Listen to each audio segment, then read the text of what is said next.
Technology is growing faster each day, but our financial system is still old. Cash is an old system that is dated back to the 1960s. We are living in a time where you can send information within seconds, but the financial system is still lacking behind. Technology has reached a point that we can send payments all over the world, but unfortunately, it is a high cost and unpleasant experience. That is where digital currency comes in, to enhance the current financial system, also called Internet of Value.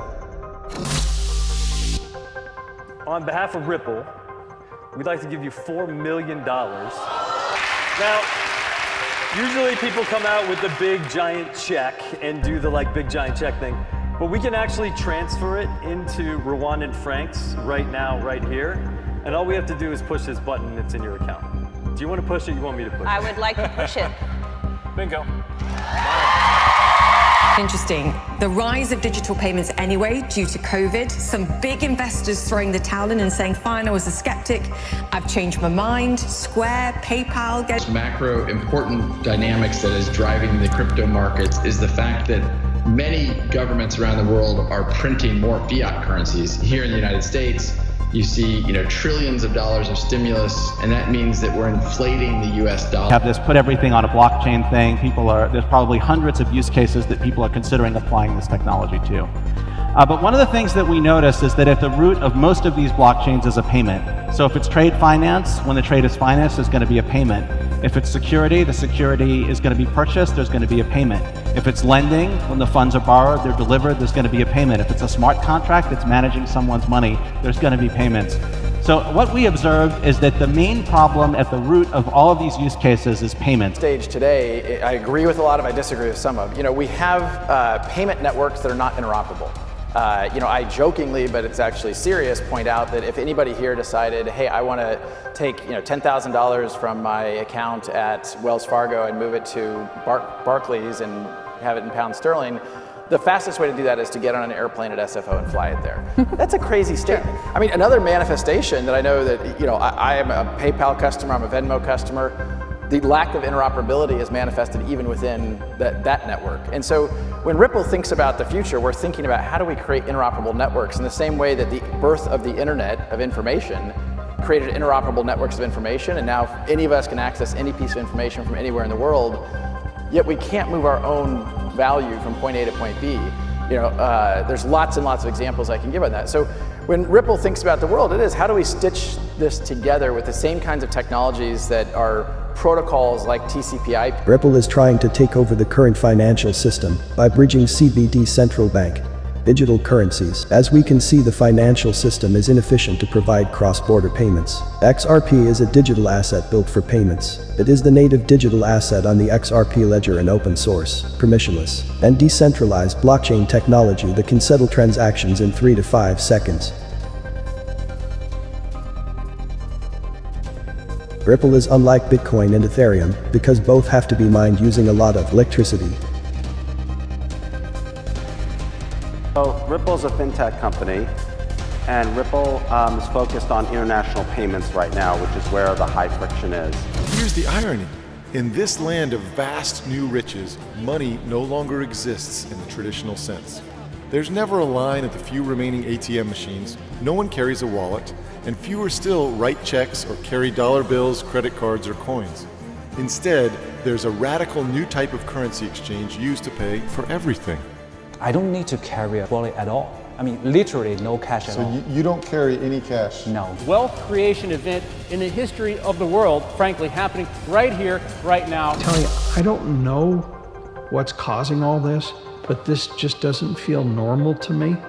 The government's running $1 trillion worth of deficit. Why isn't the economy improving? The government's going to spend almost $3.7 trillion. Why don't I have a job? Why is the unemployment rate at 9%? And I even think that number's understated. I have directed the Secretary of the Treasury to take the action necessary to defend the dollar against the speculators.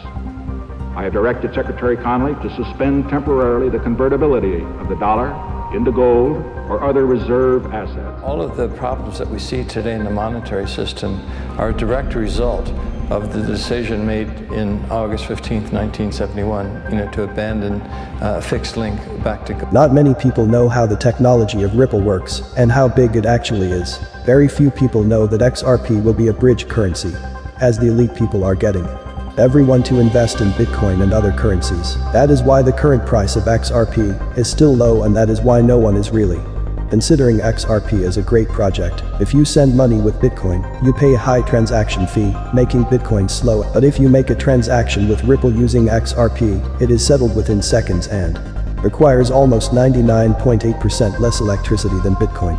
Ethereum is a great digital asset, but it is not made for payment systems or bridging other currencies. It has other benefits such as smart contracts.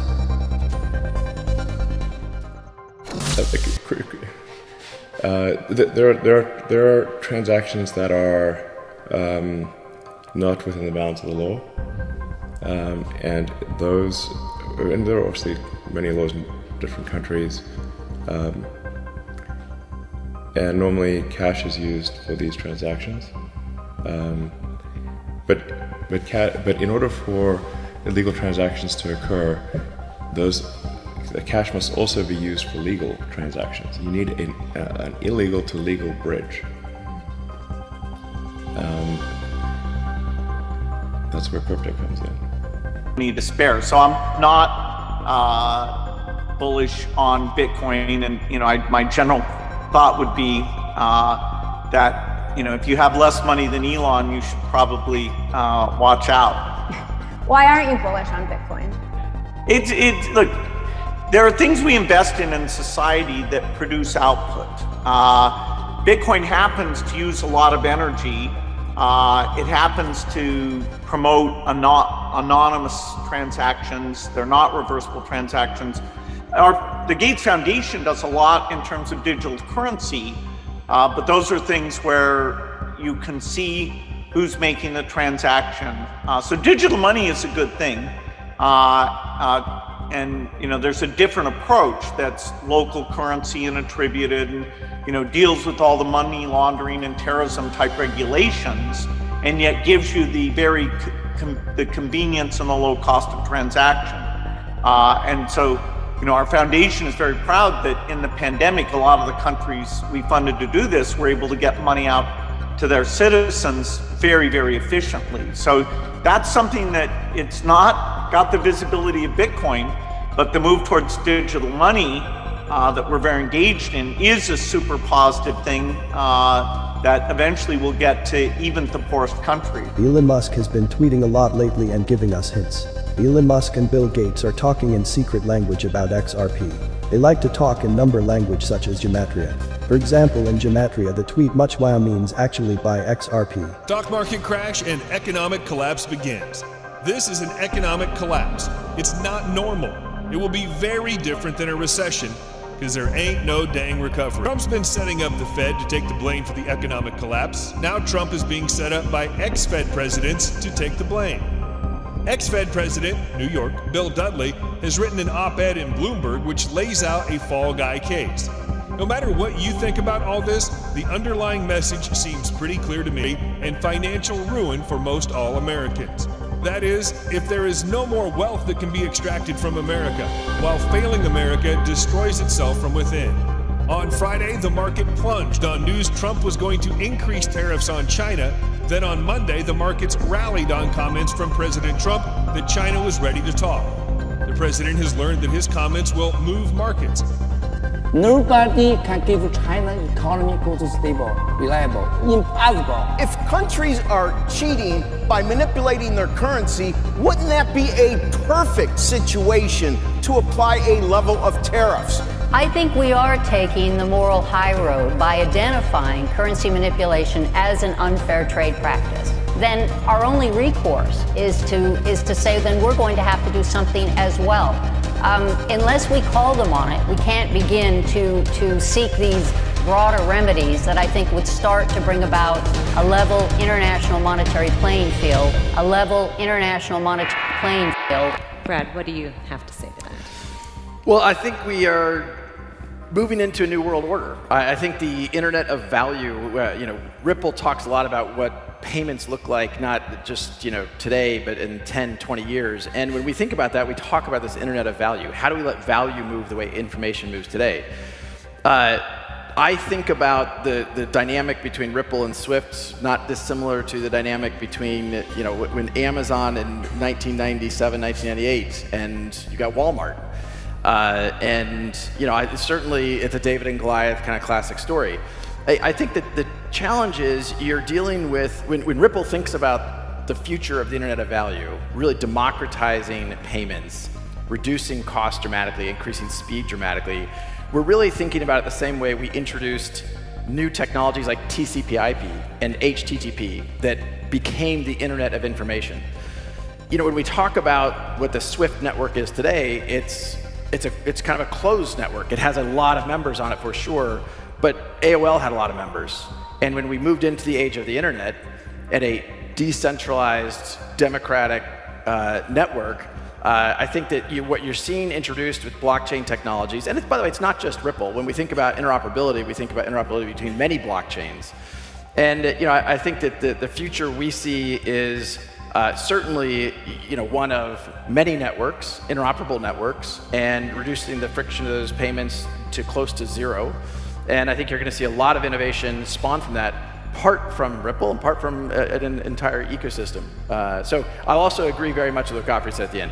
Competition has, I do think what has happened at GPI is a big step forward. For 40 plus years, we had a construct around how cross-border correspondent banking worked.